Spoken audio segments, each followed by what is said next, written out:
parks, who administers the parks, that was purchased with federal money, land water conservation funds, a little complicated, but they actually have to get approval ultimately from the National Park Service to allow the power lines through Hidden Valley.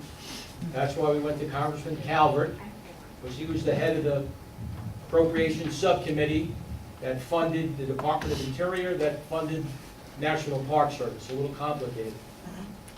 But when we sent the letter to, when the city and a number of groups sent the letter to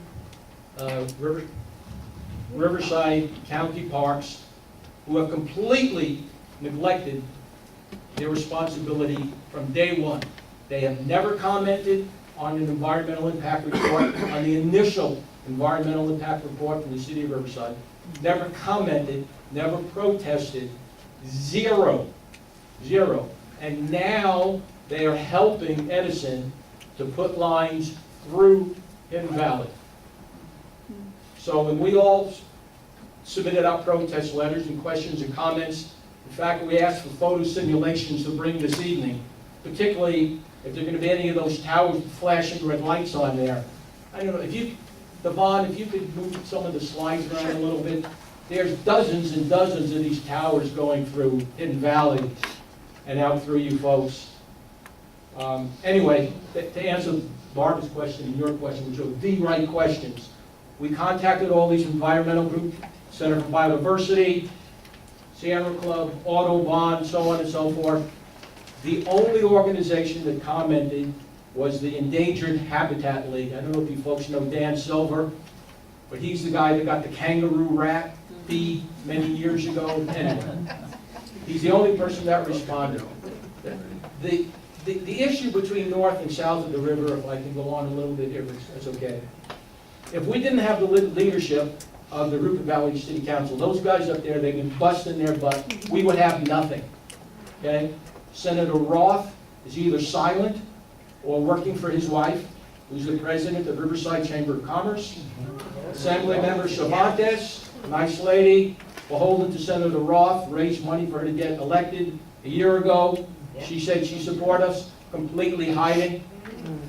Those are the folks that made it happen in Chino Hills that had lines were twice as big as this. This is a 230 kV line.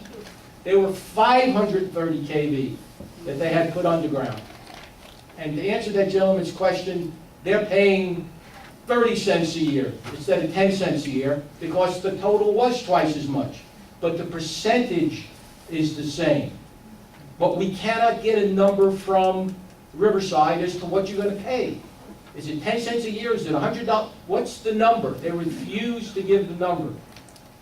So, getting back to what this lady said, you need leadership.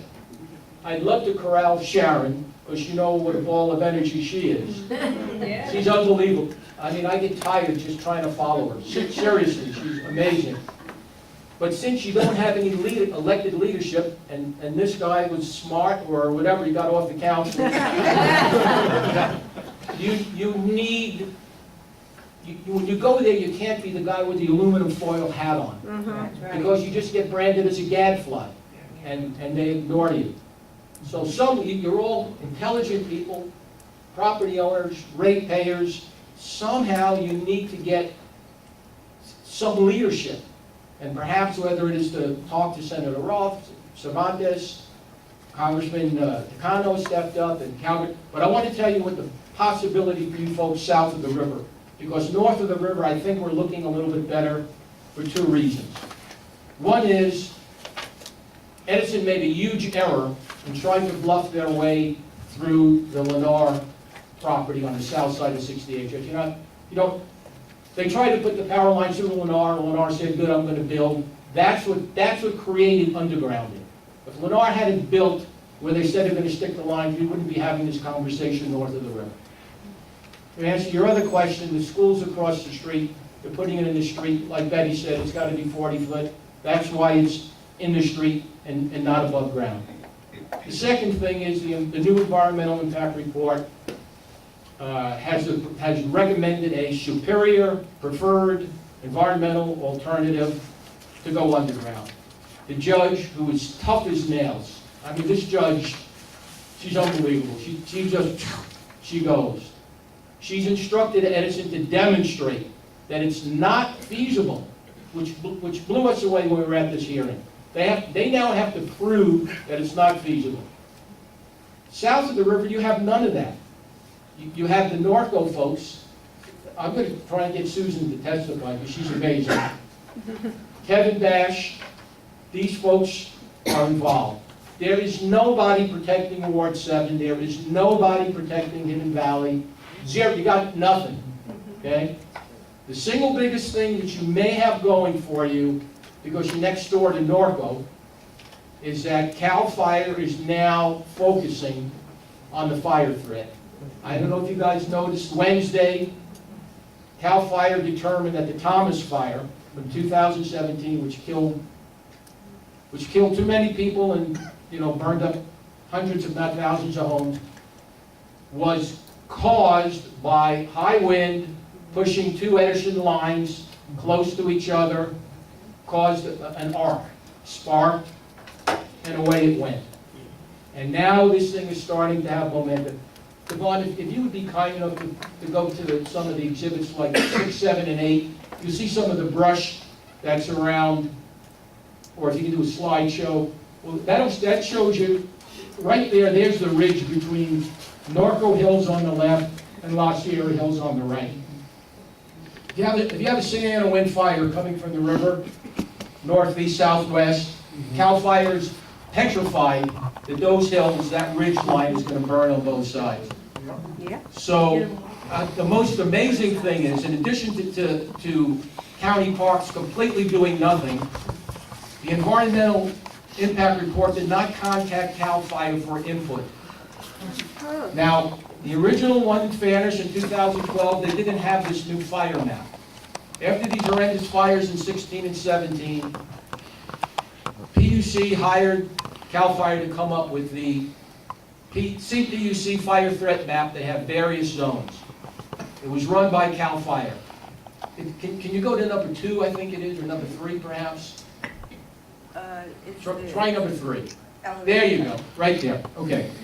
So if you look at that, can you see where it says RTRP power line route, right on the top of the orange there? That sits right on the top of what they call a Tier 2 elevated fire threat zone. Okay? You see the red line, Santa Ana winds? You folks all know we get 3-4 days of a 40 to 70 mile an hour wind. The fire breaks out there. It's going to go down to the second part of the page, which is a wider shot, La Sierra, Riverside. CAL FIRE was not contacted for the updated, what they call the subsequent EIR. They're just not in it. No one, it's crazy. They weren't contacted. Now they're focused. You have a chance, you have a slight chance, if CAL FIRE submits a letter, which has to go up the ladder, because there's actually 2 CAL FIREs. There's a local CAL FIRE that works for a city or a county, we call it Riverside CAL FIRE. Then they have the state, thank you, Riverside County Fire. Then they have the state CAL FIRE that does all the work with the PUC. If you can get a letter out of CAL FIRE up to regional CAL FIRE, they will bypass this entire hearing process in August because the ALJ is not going to allow it because it was not in the EIR.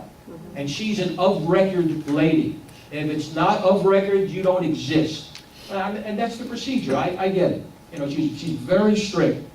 But today, the head of CAL FIRE, a great guy named Tom Porter, he used to be from the southern region, he's now the director of CAL FIRE, sits at the table with the head of the PUC. As a matter of fact, they had a meeting today.